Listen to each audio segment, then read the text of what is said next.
Selamat datang di podcast Next Gen Physio, Movement Revolution. Pernah nggak sih kalian mikir, pas tangan kamu lagi neken sendi pasien, atau pas lagi ngasih beban peregangan otot gitu? Kamu tuh mikir nggak sih kalau kamu sebenarnya nggak cuma lagi benerin mekanika tubuh mereka aja, tapi kamu tuh beneran lagi meretas DNA mereka secara langsung loh. Oh, itu perspektif yang menarik banget sih. Iya kan?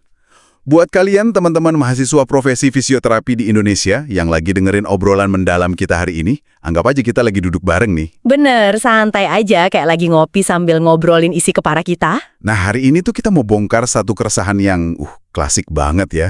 Kayak penyakit menahun gitu di kalangan mahasiswa yang baru bridging dari S1 ke stase profesi klinis. Iya, keresahan soal ilmu dasar S1 yang berasa hilang gitu aja kan. Buat apa mati-matian ngapalin pathway seluler, neuroscience, sampai farmakologi segala? Padahal ujung-ujungnya pas di klinik yang dikasih manual terapi lagi, koreksi postur lagi gitu kan. Nah, itu dia. Sering banget kan ngerasa ilmunya tuh menguap gitu aja pas ketemu pasien nyata. Keresahan itu valid banget sih. Aku juga sering banget denger keluhan kayak gitu dari mahasiswa profesi atau bahkan dari physio clinical educator di rumah sakit. Tuh kan, berarti emang massal ya kerasaannya? Iya massal, tapi gini, keresahan itu tuh sebenarnya cuma gejala dari masalah yang lebih mendasar. Penyakit di cara kita menstrukturkan logika klinis kita. Oke, ini aku mau lempar satu premis awal nih buat teman-teman.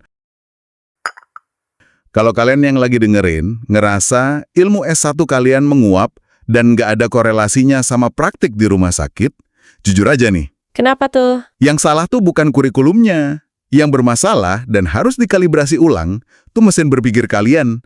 Clinical reasoning kamu tuh mungkin masih jalan pakai sistem operasi versi lama. Sepakat banget. Dan itu yang bakal kita bedah tuntas hari ini. Kita bakal buktiin bareng-bareng secara saintifik kenapa pemahaman multiskala itu wajib. Multiskala dari level molekuler sampai gerak utuh ya? Benar. Itu harga mati loh, bukan opsi. Kalau fisio buang pemahaman biomolekulernya, dia cuma bakal turun kasta jadi sekedar teknisi gerak aja. Atau tukang pijat modern gitu ya? Kasarnya sih gitu. Padahal visi profesi kita kan jadi profesional otonom ya, pakar diagnostik sistem gerak yang posisinya tuh setara di ekosistem kesehatan. Oke, mari kita urai benang kusutnya pelan-pelan. Kenapa kesenjangan persepsi ini bisa masif banget? Kalau kita lihat ke profesi kesehatan sebelah, emang mindset mahasiswa fisio kita ini janggalnya di mana sih? Masalah utamanya tuh berakar dari kultur belajar pas S1. Banyak mahasiswa, lihat silabus ilmu dasar kayak biomolekuler atau neuroscience tuh murni cuma buat rintangan ujian doang. Cuma hafalan jangka pendek demi nilai A ya? Tepat banget. Mereka tuh tanpa sadar ngotak-ngotakin ilmunya.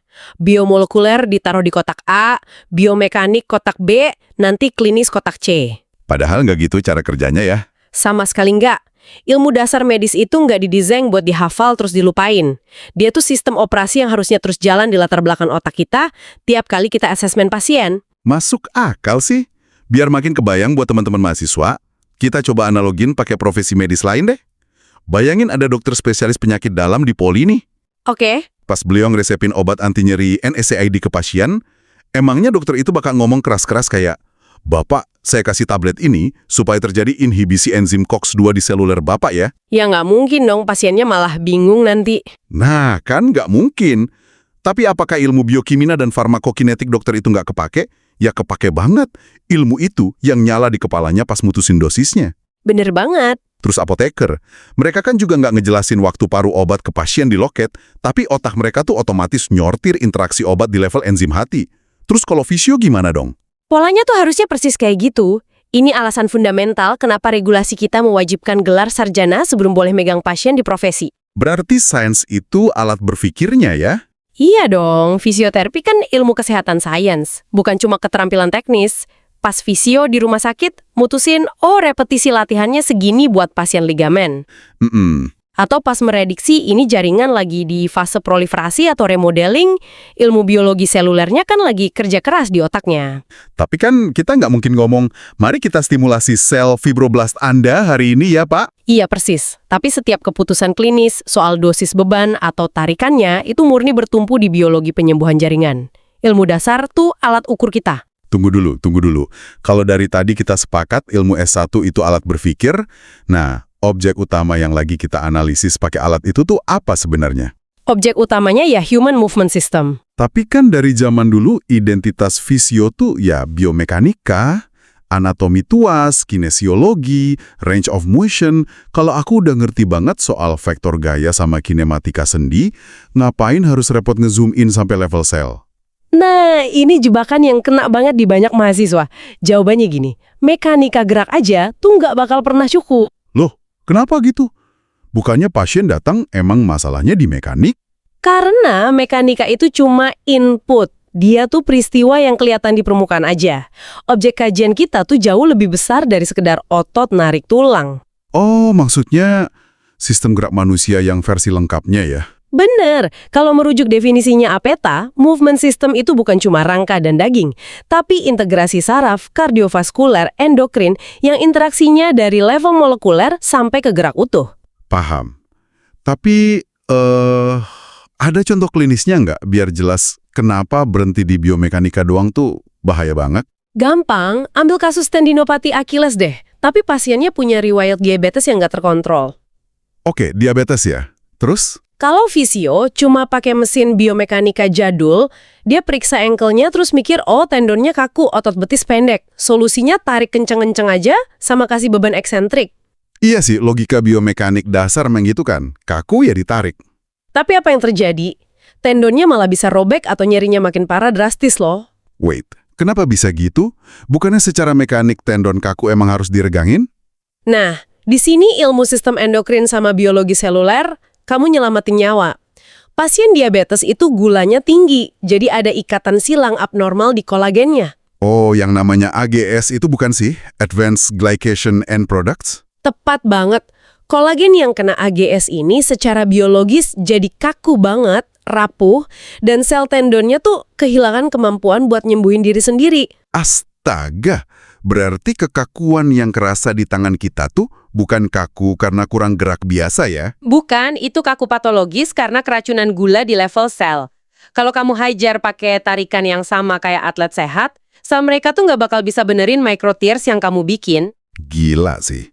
Berarti biomekanika itu ibarat kurir yang ngantrin paket instruksi ke dalam sel, tapi apakah selnya bisa buka paketnya itu full urusan biologi seluler ya? Bener banget. Dan proses sel menerima terus menerjemahkan paket mekanik itu tuh jantung utamanya sains fisioterapi modern. Ini yang namanya mechanotransduction itu kan? Iya bener, mechanotransduction. Makanya kurikulum kita penuh sama biologi. Wah, ini kata kunci brilian banget nih. Coba kita bedah mekanismenya. Gimana ceritanya dorongan fisik dari tangan fisio bisa berubah jadi penyembuhan jaringan biologis? Ini bukan sihir ya teman-teman, ini biologi murni. Kita bisa merujuk ke literatur fundamentalnya Hon sama Scott tahun 2009. Yang soal prinsip mekanoterapi itu ya? Bener, mechanotransduction itu proses di mana sel ngerubah gaya mekanik, fisik, jadi sinyal biokimiawi. Sederhananya, di dinding luar membran sel itu ada protein sensor mekanik. Nama proteinnya apa aja tuh? Dua yang paling krusial tuh namanya integrin sama saluran ion piezo. Hah, piezo?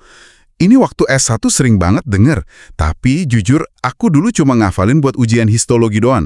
Emangnya piezo ini apaan sih wujudnya? Coba kita visualisasiin ya.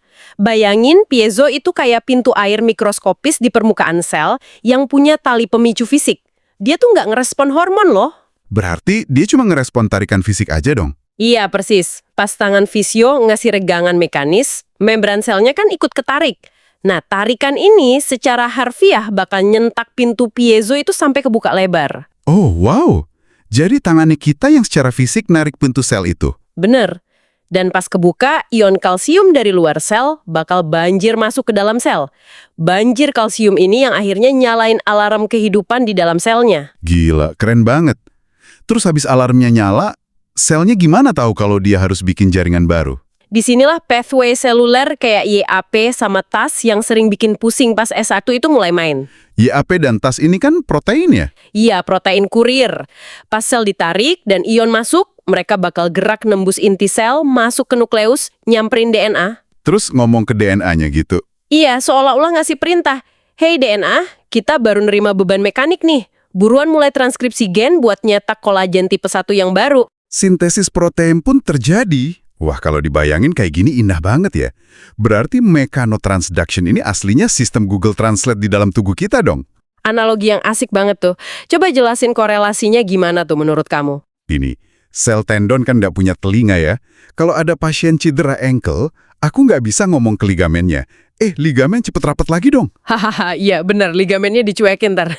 Kan? Ligamennya diam aja. Jadi bahasanya tuh lewat Google Translate biologis ini, integrin sama piezo ini nerjemahin bahasa fisik dari tekanan tangan kita, jadi bahasa kimia yang dimengerti DNA buat nyembuhin diri. Analogi yang sangat jitu. Dan dari sini nih kelihatan relevansi klinisnya krusial banget.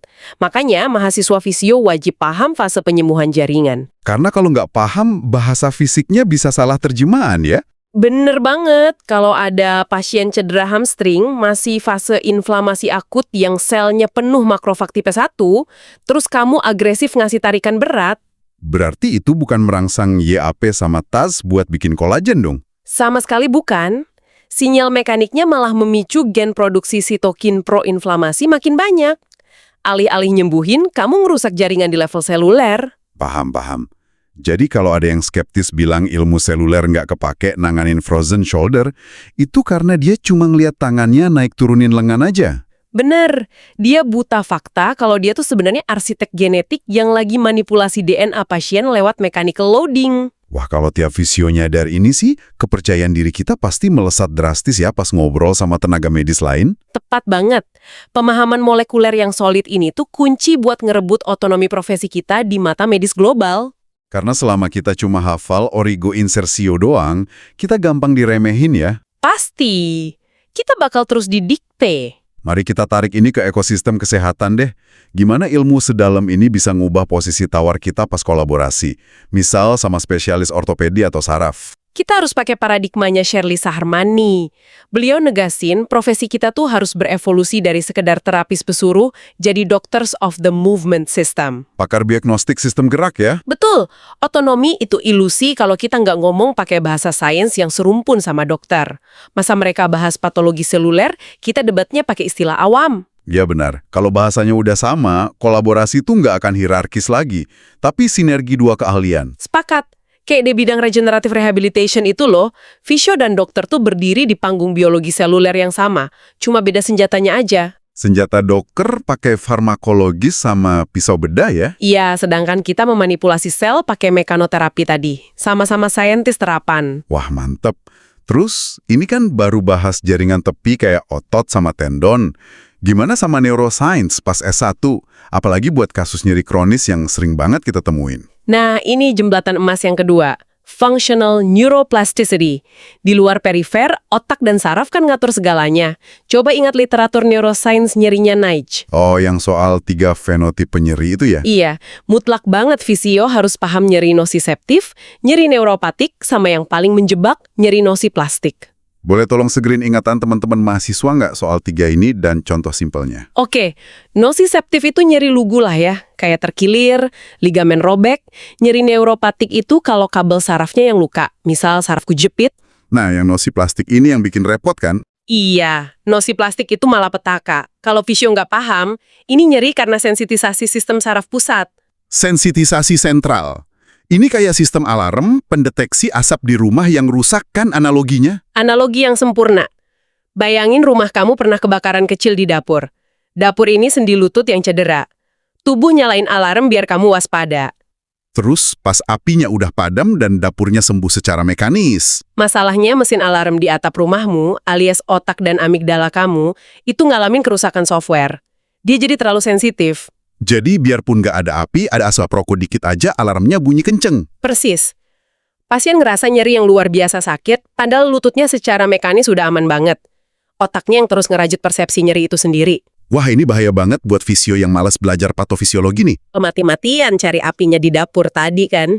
Iya, pasti lututnya diteken-teken terus, dikasih friction massage keras-keras yang nyakitin, padahal masalahnya ada di otak. Bener. Tindakan brutal itu malah bakal ngebombardir saraf pusat pakai lebih banyak ancaman dan nyerinya malah makin meledak nggak karuan. Nah, di momen kayak gini, kolaborasi tingkat dewa terjadi ya.